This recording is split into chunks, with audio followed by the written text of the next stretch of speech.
Merhaba arkadaşlar, yepyeni haberlerle karşınızdayız.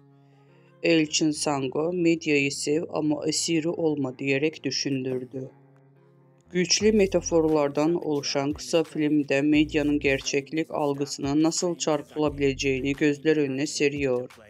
Elçin Sango'nun fotoğraflarında görünmemesinin medya tarafından tükenilen bir figür haline getirildiğinde gerçek kimliğinin kaybolduğunu sembolize ediyor.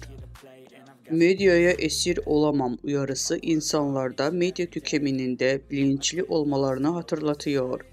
Bu kısa filmde Sango medyanın güçlü ve bireyleri üzerinde etkisini eleştirirken izleyiciler medya tüketiminde dikkatli ve bilinçli olmaları gerçeğini hatırlatıyor.